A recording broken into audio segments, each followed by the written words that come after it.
Hallo zusammen, mein heutiges Thema ist das Unternehmertestament. Handelt es sich dabei eigentlich um ein extra gesondertes Testament? Und was hat das eigentlich steuerlich für Auswirkungen? Dieses und vieles mehr kläre ich heute mit Ralf. Mein Name ist Thomas Breit, Steuerberater aus Hamburg.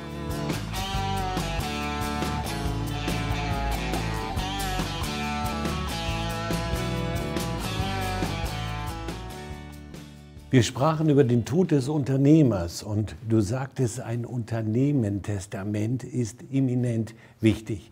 Was für ein Testament ist das genau? Ja, das ist ein ganz normales Testament. Allerdings ist es ein Testament, das ein Unternehmer für sich und sein Unternehmen macht.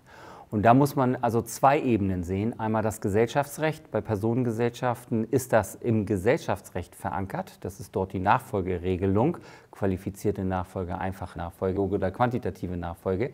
Und auf der anderen Seite natürlich wirklich das erbliche Testament. Wie willst du dein Vermögen tatsächlich verteilen? Und dann muss beides synchronisiert sein, dass also Gesellschaftsrecht und das Erbrecht nicht auseinanderlaufen. Und als Paket, dass man alles beachtet, redet man von einem Unternehmertestament. Und wer sollte ein solches Testament haben? Ja, also erstmal natürlich Unternehmer, auf jeden Fall Leute, die eine Personengesellschaft haben, weil Personengesellschaften werden halt gesondert geregelt im Gesellschaftsrecht und dort ist die Nachfolge geregelt. Und wenn nichts geregelt wird, dann wird leider im Gesetz etwas bestimmt für die Gesellschaft. Das muss nicht zwingend übereinstimmen mit der gesetzlichen Erbfolge nach 1922 fortfolgende BGB. Also das muss synchronisiert werden. Und natürlich im Übrigen, wenn du eine GmbH hast, da gilt zwar immer die gesetzliche Erbfolge, aber vielleicht ist es ja genau in diesem Fall mal so, dass du es nicht haben möchtest. Also jeder, der ein Unternehmen betreibt, Personengesellschaften sollten auf jeden Fall das haben.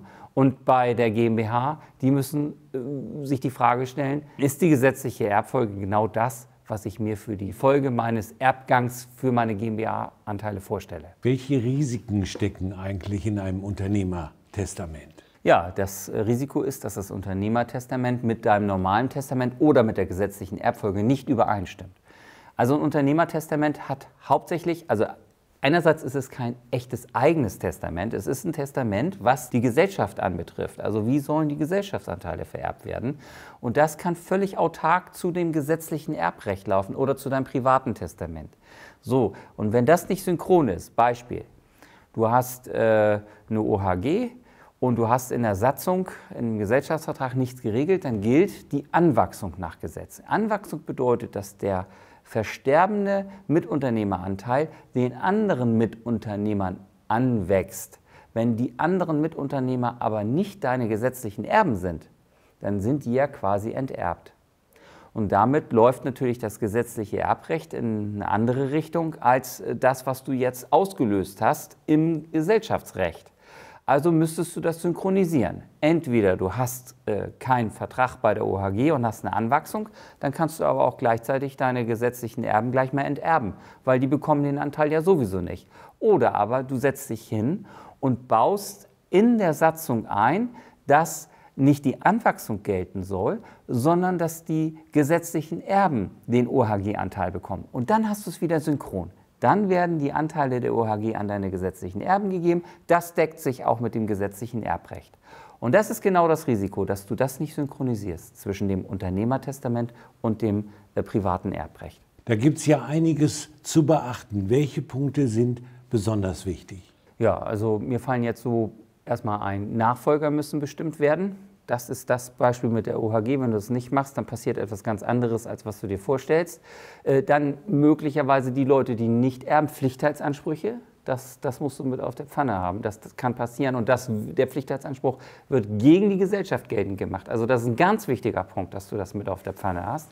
Und letztendlich, dass wenn du schon die Erbschaft regelst, dass du es so machst, dass es wirklich zu einem erbschaftssteuergünstigsten Ergebnis kommt.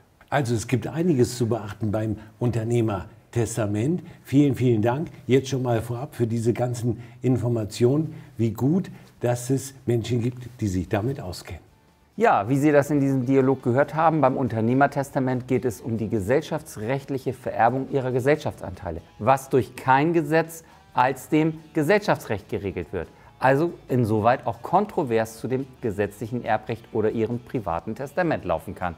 Das sollten Sie heute schon gut regeln, damit das synchron läuft. Wenn Ihnen das hier gefallen hat, würde ich mich freuen, wenn Sie meinen Kanal abonnieren. Dann sehen wir uns wieder. Thanks for watching.